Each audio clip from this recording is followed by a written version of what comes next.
சவுக்கு சங்கருக்கும் Paris அண்ணனுக்கும் என்ன வித்தியாசம் அப்படின்னு அந்த இடத்துல நான் கேட்க நினைக்கிறேன். நீங்க வாங்க மாற்றுன்னு சீமான் பேசுற தமிழ் தேசியம் தப்பு, நான் கரெக்ட் சொல்லி பேசுங்க. இயக்கம் தொடங்கி எதுக்கு வச்சிருக்கீங்க? வீட்டுல உட்காந்து வெங்காயம் வெடி இருக்கா?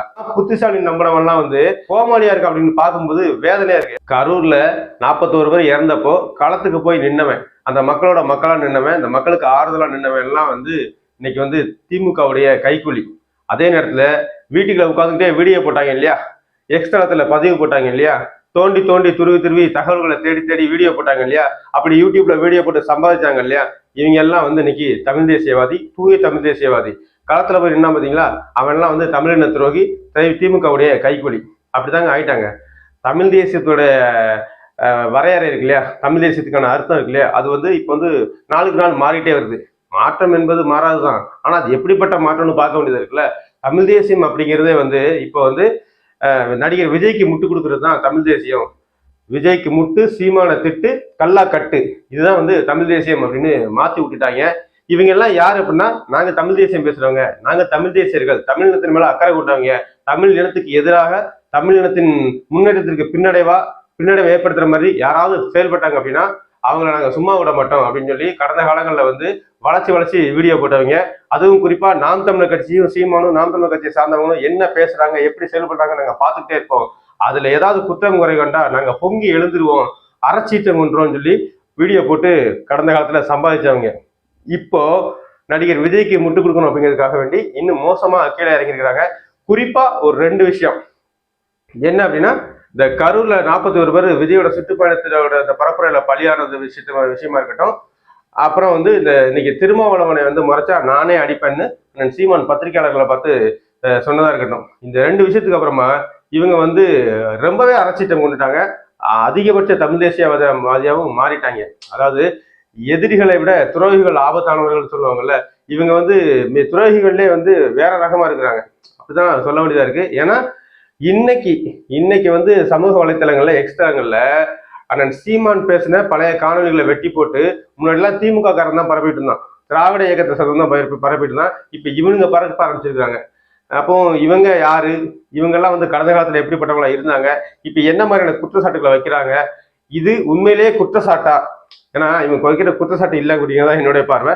இது உண்மையிலேயே குற்றச்சாட்டா அப்படிங்கிறதையும், இவங்க எந்த அஜெண்டாவை முன்வச்சு செயல்படுறாங்க அப்படிங்கிறதையும் இவங்களுக்கு சொல்ல வேண்டிய தேவையில்லை. ஏன்னா அவங்க தெரிஞ்சுதான் செய்யறாங்க. ஆனா இதை பார்த்து இதுவும் உண்மை நம்பக்கூடிய பாவப்பட்ட மக்கள் இருக்கதான் செய்யறாங்க, சராசரி இளைஞர்கள் இருக்கதான் செய்யறாங்க. அவங்களுக்கு புரிய வைக்கிறதுக்கான ஒரு முயற்சி தான் இந்த காணொலி.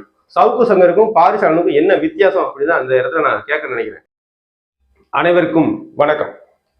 முதல்ல இந்த கரூர் சம்பவத்தை எடுத்துக்கிட்டா, நடந்த எல்லாத்துக்கும் நடிகர் விஜய காரணம் காட்டி, தாவேக கட்சியை காரணம் காட்டி மொத்தத்தையும் அவங்க பக்கம் திருப்பி விட்டுட்டு தான் தப்பிச்சுக்கிடணும் அப்படிங்கிறது தான் திமுகவுடைய எதிர்பார்ப்பா இருக்கு. அதே நேரத்துல பாதுகாப்பு குறைபாடுகள், இந்த இடம் ஒதுக்கின விஷயம், இந்த மாதிரியான விஷயங்களை சுட்டி காட்டி அப்படியே திமுக பக்கம் திருப்பி விட்டுட்டு தான் தலை தப்பிச்சுக்கணும் அப்படிங்கிறது தான் நடிகர் விஜய் தரப்புடைய எதிர்பார்ப்பா இருக்கு. ஆனா இதுல பாதிக்கப்பட்டவர்கள் 41 பேர் பலியானாங்கல்ல, அந்த பலியானதுக்கு ஒரு நியாயம் கிடைக்கணும், அந்த பாதிக்கப்பட்ட குடும்பங்களுக்கு நியாயம் கிடைக்கணும் அப்படிங்கிற அடிப்படையில தான் நாம் தமிழர் கட்சியும் அதை சார்ந்தவர்களும் பேசிக்கிட்டு இருக்கிறாங்க. இது திராவிடத்துக்கு ஆதரவு, திமுகவுடைய கைப்புலியா இவங்க செயல்படுறாங்க. அதுவும் குறிப்பா முத்து அவர்களுடைய மறைவுக்கு சீமான் போய் ஸ்டாலினை சந்திச்சு வந்ததுக்கு அப்புறமா முழுக்க திமுக ஆதரவாளரா மாறிட்டாரு, சபரீசன் கிட்ட காசு வாங்கிட்டாரு, உதயநிதி கிட்ட காசு வாங்கிட்டாருன்னு தொடர்ச்சியா பேச ஆரம்பிச்சிருக்கிறாங்க. இதை திமுக காரங்களோ தாவேக காரங்களோ பேசினா நம்ம சிரிச்சுக்கிட்டு கடந்து போயிடலாம். யாரு பேசுறான்னா, தமிழ் தேசியம் பேசுறேன் அப்படின்னு சொல்லக்கூடிய இப்ப நவீன தமிழ் தேசிய அணில்கள் சில பேர் இருக்கிறாங்க, அவங்க தான் பேச ஆரம்பிச்சிருக்காங்க. இவங்க செய்யற தப்ப மறைக்கிறதுக்கு, இதுக்கு இவங்க தன்னை தற்காத்துக்கிறதுக்கு ஒரு ஆயுதத்தை கையில வச்சிருக்காங்க. அது என்னன்னா, நாங்க அதிமுகவுக்கு ஆதரவா செயல்படுறோம்னு நாம் தமிழர் கட்சிக்காரங்க எங்களை சொல்றாங்க. நாங்க அப்படிப்பட்டவங்க எல்லாம் கிடையாது. நாங்க நடிகர் விஜய் பக்கம் நியாயம் இருக்கு, அவர் இப்பதான் புதுசா கட்சி தொடங்கி வந்திருக்கிறாரு, அவரை நம்ம டார்கெட் பண்ணக்கூடாது, நாம் தமிழர் கட்சி அதிமுக விஜய் கூட்டணி சேர்ந்தா நல்லா இருக்கும் அப்படின்ற மாதிரி இவங்க உருட்டுறாங்க. சரியா? இப்போ இவங்க பேசுறதுல உள்ள நியாயத்தையும் நாம் தமிழர் கட்சி பேசுறதுல உள்ள நியாயத்தையும் கொஞ்சம் பகுப்பாய்வு செஞ்சு பார்ப்போமே. முதல்ல ஒரு கட்சி தலைவனா நடிகர் விஜய் எப்படி செயல்பட்டுருக்கணும் அப்படிங்கிறத பாருங்க. இப்போ திமுக தனக்கு எதிராக ஒரு எதிரி வரா அப்படின்னா, சீமான் விஜய் அரசியலுக்கு வரும்போது தம்பி வரட்டும்னு சொல்லி சொன்ன மாதிரி வரவேற்பாங்களா? கண்டிப்பா வரவேற்க மாட்டாங்க. அவங்க நீங்க நெரட்டிவ் செட் பண்றது டிஎம்கே வெர்சஸ் டிவிகே அப்படின்னு. அதுவும் உங்களுக்கு பின்னாடி இருக்க அந்த ரசிகர் பட்டாளம் லட்சக்கணக்கா இருக்கிறத பார்த்தோன்னே இவனால நமக்கு எதிர்காலத்துல வந்து ஆட்சி அறைக்கு வர முடியாம போகலாம், தன்னுடைய அதிகாரத்துக்கு ஆபத்து வரும் அப்படிங்கும்போது எப்படி உங்களுக்கு எதிராக வந்து செயல்பட முடியும், ஆதரவா செயல்பட முடியும், எப்படி உங்களுடைய வருகையை வந்து வரவேற்க முடியும், நீங்க செய்யற ஒரு செயலையும் எப்படி உங்க வீழ்த்துறதுக்கான காரணம் கிடைக்கும்னு சொல்லி அவன் தேடிட்டு தானே இருப்பான். அப்போ ஏற்கனவே வந்து நீங்க விக்கிரவாண்டியில மாநாடு போட்டப்போ 440 பேர் வந்து மயங்கி விழுந்திருக்கிறாங்க அப்படிங்கறத உங்க கூட இருக்கிறவரே சொல்றாரு. அப்போ நீங்க வந்து அடுத்தடுத்து நடக்கக்கூடிய நிகழ்வுகள்ல எவ்வளவு ஜாக்கிரதையா இருந்துக்கணும். அதாவது தவறுகள் வந்து பாடம் கத்துக்கிறவங்க தான் மனுஷன். அப்போ நீங்க பாடமே கத்துக்காம தொடர்ச்சியா அது மாதிரியான நிகழ்வுகளை செஞ்சுட்டு வந்து ரோடு ஷோ நடத்துறதுக்கு அனுமதி காவல்துறை வந்து கொடுக்கல. அதே நேரத்தில் நீதிமன்றமும் கண்டிச்சிருக்கு. பொது இடங்கள்ல வந்து உங்க ரசிகர்களுக்கு வந்து மாண்பா நடந்துக்க முடியல. விமான நிலையத்தில் முதல் கொண்டு சேதத்தை உருவாக்கி இருக்கிறாங்க. அப்படி இருக்கும்போது அப்படிப்பட்டவர்களை ரோடு முழுக்க வந்து சாலை முழுக்க நீங்க ரோடு ஷோ போகும்போது மொத்தமா சேதத்தை உருவாக்கிருக்காங்க. அப்போ இது மக்கள் மத்தியில் நமக்கு அவப்பேரை உருவாக்கும். இதை எதிர்கட்சி பயன்படுத்திப்பாங்க, ஆளுங்கட்சி பயன்படுத்திக்கும். அப்போ நம்ம இன்னும் வந்து முன்னெச்சரிக்கையா இருக்கணும் அப்படின்னு இருந்திருக்கணும். அப்படிலாம் இல்லாம தொடர்ச்சியா இது மாதிரி சம்பவங்கள் நடக்கும்போது எல்லா 3 சுற்றுப்பயணத்திலுமே மயங்கி விழுந்திருக்காங்க. அதெல்லாம் வந்து பெருசா பேசப்படலை, ஏன்னா அங்க மரணம்ங்கிறது நிகழல. ஆனா அதுல இருந்து பாடத்தை கத்துக்காம நடிகர் விஜய் வந்து ஒரு குடிதண்ணி வசதியோ சாப்பாடு வசதியோ இல்லைன்னா வந்து ஒரு கழிவறை வசதியோ ஏற்படுத்தி கொடுக்காம இவங்க வந்து தொடர்ச்சியா அந்த காவல்துறை அனுமதிக்காத, நீதிமன்றம் அனுமதிக்காத அந்த ரோடு ஷோ நடத்தினது முதல் தவறு. அந்த தவறு தான் வந்து அத்தனைக்கும் காரணமா அமைஞ்சிருக்கு. ஒரு திருக்குறள் இருக்குல்ல, வினை வழியும் தன் வழியும் மாற்றான் வழியும் துணை வழியும் தூக்கி செயல்ட்டு. அதாவது நாம செய்யக்கூடிய செயல்களால் நமக்கு என்ன பிரச்சனை வரும், எதிரியோட பலம் என்ன, அவனுடைய பலவீனம் என்ன, அவன் கூட யாரெல்லாம் இருக்கிறாங்க, அவனுக்கு யாரெல்லாம் வந்து சப்போர்ட்டா இருக்கிறாங்க, நம்முடைய பலவீனம் என்ன, நாம செயல்படைய செயல்களால் நமக்கு என்னென்ன எதிர்வினைகள் வரும், நமக்கு யாரெல்லாம் வந்து பக்கபலமா இருக்கிறாங்க, அப்ப நம்ம எப்படிப்பட்ட வியூகத்தை வைக்கணும், எப்படிலாம் வந்து அவங்க விற்கிற வலையில சிக்காம இருக்கணுன்றதுக்கான சரியான திட்டத்தோட தான் நீங்க கிளம்புறீங்க. இப்போ வந்து உங்களுக்கு வந்து அந்த நீங்க கேட்ட இடத்த கொடுக்கல, நீங்க என்ன பண்ணிருக்கலாம், விக்கிரவாண்டியில மதுரையில மாதிரி ஒரு திடலை வாடகைக்கு எடுத்து அங்க போய் போட்டிருந்தா இந்த அளவுக்கு கூட்ட நெருக்கடி ஏற்பட்டிருக்காது. அப்படி ஏற்பட்டிருந்தாலும் சுவாசிக்கிறதுக்கு குறைந்தபட்ச காற்று கிடைச்சிருக்கும். ஒரு கழிவறை வசதியை உருவாக்கி கொடுத்திருந்தா வந்து அந்த மக்கள் அந்த அளவுக்கு வந்து இறந்து போனவங்களுடைய உடம்ப வந்து பிரேத பரிசோதனை செய்யும் போது மலக்குடலும் சிறுநீரகமும் நிறைஞ்சிருந்துன்னு சொல்லி சொல்றாங்க. அப்படி வந்து ஒரு 8 மணி நேரம் வந்து அப்படி எல்லாத்தையும் அடக்கிக்கிட்டு இருக்கக்கூடிய தேவை இருந்திருக்கிறாரு. அதன் மூலமா வந்து உடம்பு வந்து இன்னும் பலவீனமாக மாறதுக்கு காரணமா இருந்திருக்காது. இன்னும் சொல்ல போனா பட்டினியா இருந்திருக்கிறாங்க. குழந்தைகள்லாம் கூட்டு வந்தவங்க, கர்ப்பிணி பெண்கள்லாம் பட்டினியா இருந்திருக்காங்க. அதை தவிர்த்திருக்கலாம். இதெல்லாம் வந்து நீங்க ஒரு முறை சென்னையில இருந்து திருச்சிக்கு போறதுக்கு சொந்தமா வந்து தனிநபர் விமானம் வாங்கி அந்த விமானத்துல ஒரு நேரத்துக்கு 14 லட்சம் ரூபாய் செலவு பண்ணி போக முடியும், 14 லட்சம் ரூபாய் செலவு பண்ணி திரும்ப வர முடியும். அப்படின்னா இந்த மக்களுக்காக சில லட்சங்களையோ ஒரு கோடியோ செலவு பண்ணா என்ன குறைஞ்சிருப்பீங்க? இப்ப இப்படிப்பட்ட ஒரு அவதூறு ஏற்பட்டிருக்காதுல்ல, இப்படிப்பட்ட ஒரு இழப்பு ஏற்பட்டிருக்காதுல்ல, அப்படிங்கிற அடிப்படையில தான் வந்து நாம் தமிழர் கட்சிக்காரங்க பேசுறாங்களே தவிர்த்து இவங்க சொல்ற மாதிரி முழுக்க முழுக்க திமுகவுக்கு முட்டு கொடுத்து பேசல. திமுக அப்படித்தான் செய்யும். தான் சொந்த குடும்பத்துக்கு வரக்கூடிய வருமானத்துக்கோ இல்ல தான் ஆட்சி அதிகாரத்துல இருக்கிறதுக்கு வந்து அச்சுறுத்தல வந்தா சொந்த கட்சிக்காரன் வந்தாலும் அவன் சோழியை முடிக்கிறதுக்கு அவங்க தயங்கவே மாட்டாங்க. அவங்கள பத்தி நல்லா தெரிஞ்சும் அவங்க விரிச்ச வலையில நீங்க விருந்துட்டு இன்னைக்கு அவங்கள குறை சொல்றதுனால ஒண்ணும் இல்லை. அவங்களுக்கு என்ன அப்படிங்கிறத விசாரணை சொல்லும், நாளைக்கு நீதிமன்றம் சொல்லும். ஆனா நீங்க உங்களை பார்க்க வந்தவங்க இறந்து போயிருக்காங்க அப்படிங்கிற அடிப்படையில நீங்க அதுக்காக வேண்டி தார்மீக பொறுப்படுத்து நீங்க அதுக்காக வந்து வருத்தம் தெரிவிச்சுக்கணும், அந்த குடும்பங்கள்கிட்ட மன்னிப்பு கேட்டுக்கணும். இன்னைக்கு வரைக்கும் அறிவிச்சு 20 லட்சம் ரூபாய் கொடுக்கலன்னு சொல்றாங்க. இதெல்லாம் என்ன மாதிரியான போக்கு? இப்போ ஒரு உதாரணத்துக்கு சொல்லுவோமே, நீங்க மனித உயிரில எப்படி மதிக்கிறீங்க, உங்க உயிரை எப்படி மதிக்கிறீங்க அப்படிங்கிறது இப்ப தெரியுது இல்ல. அதாவது கரூருக்கு இவர் திரும்ப போகணும்னா இவர் ஒரு 5 விதிமுறைகள் போட்டுக்கிறாங்க. நான் வரமாட்டேங்கிறத எப்படி சொல்லிருக்காருன்னா, சாலையில வந்து முதல்ல ஸ்பீடு பிரேக்கரே இருக்கக்கூடாதான், வேக தடையே இருக்கக்கூடாதாமா. அவர் வந்து அவ்வளவு ஸ்மூத்தா போகணுமாமா. 5 கிலோமீட்டருக்கு ஆள் இருக்கக்கூடாது, முன்ன பின்ன வாகனங்கள் வரக்கூடாது, என்னென்னமோ கட்டளைகள். அப்போ உங்க உயிர் வந்து அப்படி வெள்ளத்துல செஞ்சது, மற்றவங்களாம் வந்து வேப்பலையா? அப்போ நீங்க மக்களை என்னவா பாத்திருக்கீங்க, உங்களை என்னவா பாத்திருக்கீங்க அப்படிங்கிறது தெரியல. உங்களுடைய பாதுகாப்புல இவ்வளவு அக்கறையா இருக்கக்கூடிய நீங்கள் அதுல 1% அக்கறையாவது உங்களை பார்க்க வந்த மக்கள்களை காட்டியிருப்பீங்கன்னா நிலைமை வந்திருக்காது. நீங்கள் மக்களை ஆட்சி செய்ய, அதிகாரம் செய்ய, முதலமைச்சர் அப்படிங்கிற பதவியில உட்கார்றதுக்கு தகுதியற்றவர் அப்படிங்கிறதுக்கு இந்த காரணம் போதும் அப்படிங்கிறது நாம் தமிழ் கட்சியுடைய வாதம். ஆனா இந்த பாரிசாலன் மாதிரியான ஆட்கள், இன்னும் 2 அண்ணன் தம்பி இருக்காங்க, அவங்க மாதிரி ஆட்கள் எல்லாம் வந்து இதையெல்லாம் பேசுறதுக்கே மறுக்கிறாங்க. நாம் தமிழர் கட்சி பேசினா, நாம் தமிழர் கட்சியில சீமான் பேசினார்னா அதெல்லாம் வந்து ஒரு சொல்லே ஆய்ந்து அறிந்து அதுக்கு வந்து இவங்க ஒரு தரப்புல விளக்கம் கொடுப்பாங்க. ஆனா இந்த சம்பவங்கள்லாம் நடிகர் விஜய் சம்பந்தப்பட்ட இந்த விஷயங்கள்லாம் வந்து எதையுமே யோசிக்க மாட்டாங்க, நேரடியாக அவருக்கு முட்டு கொடுப்பாங்க. காரணம் வந்து அவரை வந்து எதிர்த்தா அது திமுக ஆதரவா முடிஞ்சிடும். எப்படி வந்து சீமானுக்கு நாம் தமிழர் கட்சிக்கு ஓட்டு போட்டா பிஜேபிக்கு ஆதரவாக போய் முடிஞ்சிடும் அப்படின்னு சொல்லி திமுக வாதம் வச்சானோ அந்த கணக்காக தான் இது இருக்கு. சரி, இவங்க இப்போ நாம் தமிழர் கட்சிக்கு சார்பாக இந்த குற்றச்சாட்டுகள்லாம் வைக்கிறாங்கல்ல, அவங்கள தான் இவங்க வந்து குறிப்பா வந்து குறி வச்சு தாக்குறாங்க. அது யாருன்னா சாட்டை துரைமுருகனும் இடும்பவனம் கார்த்தியும் தான் பேசுறாங்க. சாட்டை துரைமுருகனும் இடும்பவனம் கார்த்தியும் பேசுறாங்க அப்படிங்கிறதுக்காண்டி அவங்க பேசுறாங்கன்றதுக்காண்டி அவங்கள குற்றம் சொல்லக்கூடாது.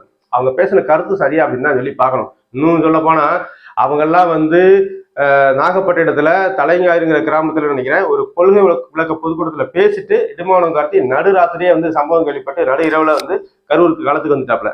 சாட்டை துரைமுருகன் தருமபுரியில அண்ணன் சீமானோடைய மலைகளின் மாநாட்டுல பங்கேற்றுட்டு அண்ணன் சீமானோடைய வந்து தருமபுரிக்கு வந்துட்டாப்ல.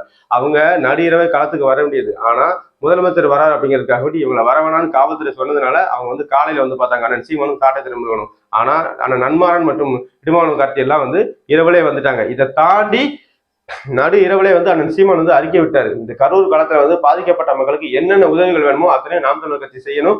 அங்க பாதிக்கப்பட்டவங்களுக்கு ரத்தம் தேவை அப்படின்னா நாம் தமிழர் கட்சியுடைய குருதிக்குடை பாசறையில இருந்து கொடுங்கன்னு சொல்லி தொடர்பு எண் கொண்டு போட்டு அறிக்கை கொடுத்துட்டாரு. அதுக்கப்புறம் காலையில களத்துல வந்து இறந்து போனவர்களுக்கு அத்தனைக்கு இறுதி மரியாதை செஞ்சுட்டு பாதிக்கப்பட்டவங்க அத்தனை பேரையும் காயப்பட்டவங்க அத்தனை பேரையும் மருத்துவமனையில் போய் பார்த்துட்டு அதுக்கப்புறமா தான் வந்து அவங்களுக்கு தேவையான உதவிகள்லாம் செஞ்சுட்டு தான் வந்து நாம் தமிழர் கட்சி அண்ணன் சீமான் வந்து அங்கிருந்து வெளியே வந்தாங்க. அதோட நிறுத்தலை. சாட்டை துரைமுருகன் அதுக்கப்புறமா போய் அந்த எந்த குடும்பங்கள்லாம் இறப்பு நிகழ்ந்துச்சோ அந்த குடும்பங்களை நேரடியாக போய் சந்திச்சு பேசி அவங்களுடைய கருத்துக்களையும் வந்து கேட்டு அதையும் வந்து காணொலியா பதிவு செஞ்சு ஆதாரமா நாளைக்கு விசாரணைக்கு அதை பயன்படும் ஆதாரமா வந்து தன்னுடைய வலைவலியில செஞ்சிருக்கிறாரு. இன்னைக்கு சாட்டை துரைமுருகனையும் அண்ணன் சீமானையும் இடும்பவனம் கார்த்தியையும் விமர்சனம் செய்யக்கூடிய நீங்க எல்லாம் வந்து ஏசி ரூம்ல உட்கார்ந்துக்கிட்டு வீடியோ போட்டு வேர்க்காம உட்காந்து வீடியோ போட்டு சம்பாதிக்கிறத தவிர இந்த என்ன வேலை செஞ்சீங்க? இப்போ இந்த விஷயத்துல எல்லாரும் வந்து குறைஞ்சபட்சம் 10 காணொலி போட்டிருப்பாங்க. 1 லட்சம் வியூஸ்க்கு மேல போயிருக்கு. சரியா? ஒரு 1000 வியூக்கு $1 வச்சா கூட இன்னைக்கு ஒரு காணொலிக்கு 1 லட்சம் ரூபாய்க்கு மேல சம்பாதிச்சிருக்கீங்க. இன்னைக்கு பாரிசாரன்லாம் இயக்கம் வச்சிருக்கீங்கல்ல, உங்க இயக்கமும் நீங்களும் அறுத்து தள்ளுனது என்ன? கரூருக்காக வேண்டி 10 லட்சம் ரூபாய் குறைஞ்சபட்சம் ஒரு 10 வீடியோக்கு சம்பாதிச்சிருப்பீங்கன்னா அது ஒரு 10 ரூபாய் எடுத்து நீங்க கரூர்ல பாதிக்கப்பட்டவங்களை கொடுத்தீங்கன்றதுக்கான ஒரு ஆதாரத்தை காட்டுங்கன்னு பார்ப்போம். இவங்க நீங்க சொன்னீங்கல்ல, அவங்க எல்லாம் வந்து நியாயம் கிடைக்கணும் மக்களுக்காக வேண்டி செத்த உயிர்களுக்கு நியாயம் கிடைக்கணும்னு போராடுறாங்க. ஆனா நீங்களும் திமுக மாதிரி பிணத்தின் மேல அரசியல் பண்றீங்களே தவிர்த்து அந்த மக்கள் பக்கம் போய் நிக்கல. இவ்வளவு நாளும் தான் நீங்க தனி மனுஷன் வந்து பேசிட்டு இருந்தீங்க. இப்பதான் இயக்க வச்சிருக்கீங்கல்ல, இறங்க வேண்டியதுன்னு ஏன் இறங்கல? சீமானையும் நாம் தமிழர் கட்சி நொட்ட சொல்றதா உங்களுடைய பொழப்புனா இதுக்கு என்ன பேரு? ரொம்ப கேவலமா அதிமுகவுக்கு ஆதரவா வந்து நான் செயல்படல, சீமான் தான் செயல்படாது பாருங்கன்னு எப்பவோ வந்து அண்ணன் சீமான் கொடுத்த ஒரு நேர்காணல்ல அவர் சொன்ன விஷயம் சரியான விஷயம் தான். அதாவது எடப்பாடி பழனிசாமி ஆட்சியை விட ஸ்டாலின் ஆட்சி மோசமா இருக்குன்னு சொல்லியிருக்கிறாரு.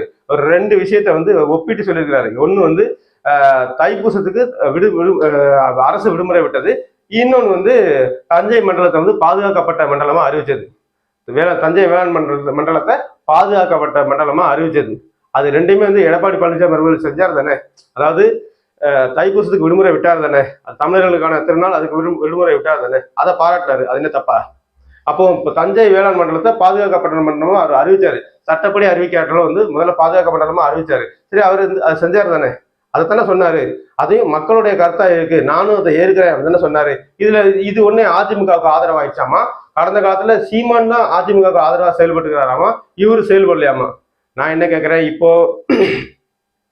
நீங்க வந்து முன்னாடி அதிமுகவை எதிர்த்தீங்க.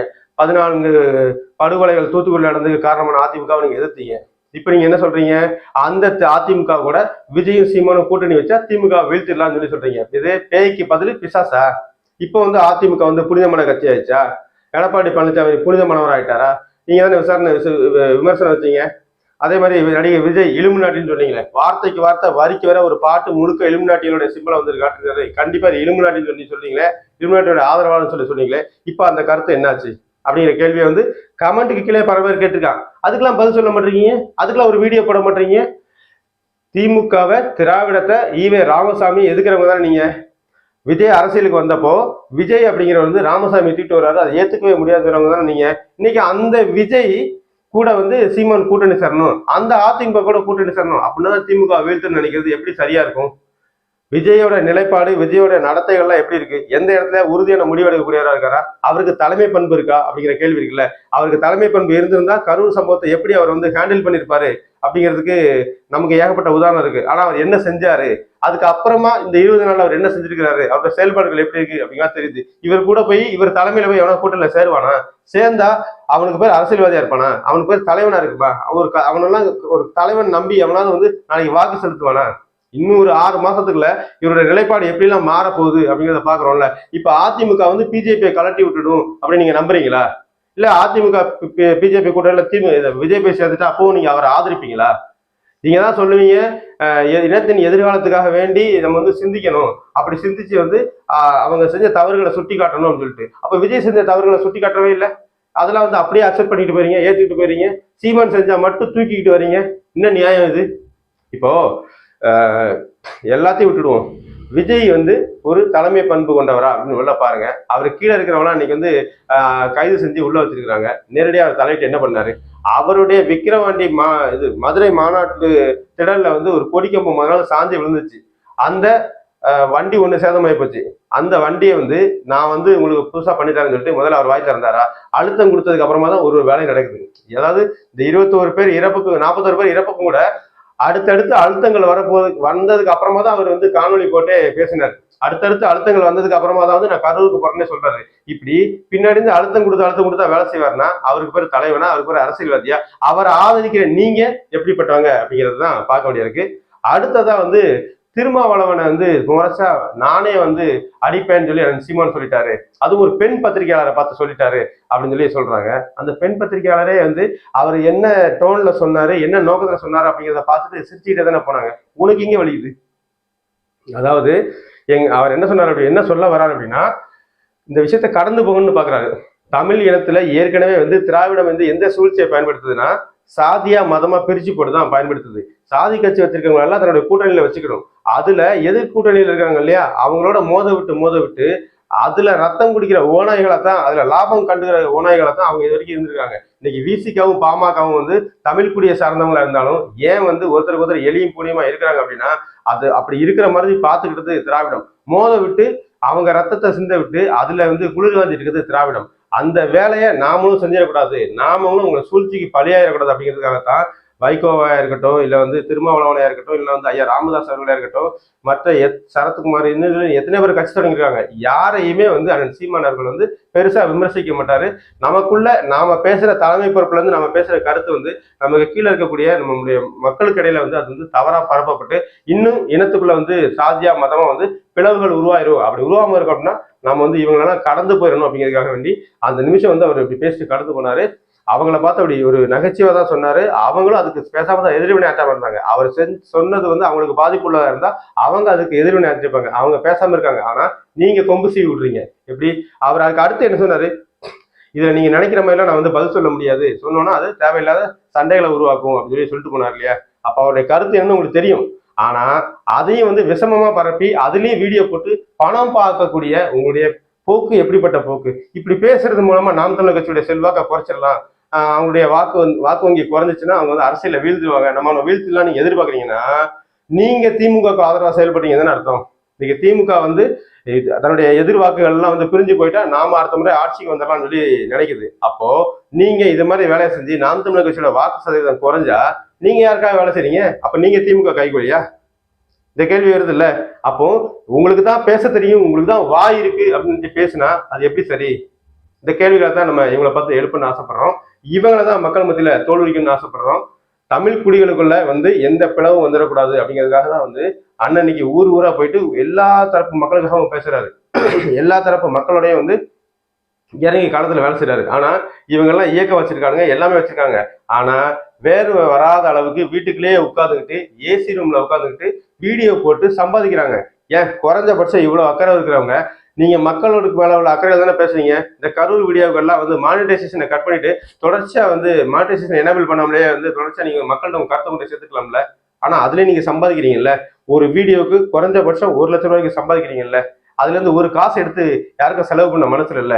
நீங்க எல்லாம் எப்படி வந்து களத்துல இறங்கி 364 வருஷம் 364 24 மணி நேரம் களத்துல இருக்கணும் வந்து விமர்சிக்கிறீங்க? ஏன் நீங்க வாங்க, நீங்க இப்ப என்ன தப்புலாம் கண்டுபிடிக்கிறீங்களோ அந்த தப்புலாம் இல்லாத ஒரு கட்சியை உருவாக்கி நீங்க வாங்க மாற்றுன்னு. சீமான் பேசுற தமிழ் தேசியம் தப்பு, நான் கரெக்ட் சொல்லி பேசுங்க. இயக்கம் தொடங்கி எதுக்கு எதுக்கு வச்சிருக்கீங்க? வீட்டுல உட்காந்து வெங்காயம் உரியுதுக்கா? உங்க இயக்கம் என்ன பண்ணிட்டு இருக்கு? உங்க இயக்கத்தோட செயல்பாடு என்ன? இந்த சமூக வலைதளங்கள்ல பொது வெளியில் நாங்க இதெல்லாம் கேட்போம், பதில் சொல்லிதான் ஆகணும். ஏன்னா எதிரியை விட துரோகி ஆபத்தானவன். ஏற்கனவே உலக வரலாற்றுல வந்து எதிரிகளை விட துரோகிகளால தான் வந்து எல்லாரும் வீழ்த்தப்பட்டிருக்காங்க. அதுல தமிழினம் தான் வந்து முதன்மை இடத்துல இருக்கு. துரோகிகளால, சொந்த இன துரோகிகளால வீழ்ந்ததுல அப்படிப்பட்ட துரோகிகளை தான் உங்களை பார்க்க வேண்டியிருக்கு. நாமெல்லாம் புத்திசாலி நம்பினவெல்லாம் வந்து இன்னைக்கு வந்து கோமாளியா இருக்கு அப்படின்னு பார்க்கும்போது வேதனையா இருக்கு. ஏன்னா உங்களெல்லாம் புத்திசாலி நம்பணும். நீங்க எப்படிப்பட்ட கோமாளி அப்படிங்கிறத இன்னைக்கு வந்து பாக்குறோம். சவுக்கு சங்கருக்கும் பாரிசாலனுக்கும் என்ன வித்தியாசம் அப்படின்னு அந்த இடத்துல நான் கேட்க நினைக்கிறேன். சவுக்கு சங்கர் எப்படி காசு கொடுத்தவங்களுக்குலாம் பேசணும், அப்படி நீங்க காசை வாங்கிட்டு பேசுறது இல்ல. உங்களுடைய தனி மனித வன்மம், ஒரு தனி மனித எதிர்ப்பு, அதை காட்டுறதுக்கு இந்த காலத்தை பயன்படுத்தி ஒரு தமிழ் தேசியம் கட்சியே வந்து அரசியல் வந்து வீழ்த்துன்னு நினைக்கிறீங்கன்னா நீங்க தானே திராவிட ஆதரவாளர், நீங்க தானே ஆரிய ஆதரவாளர். உங்களுடைய என்னுடைய கேள்விகளுக்கு உங்ககிட்ட பதில் இருந்தா பதில் சொல்லுங்க, இல்ல அப்படின்னா வழக்கம் போல அவதூறு பரப்புங்க.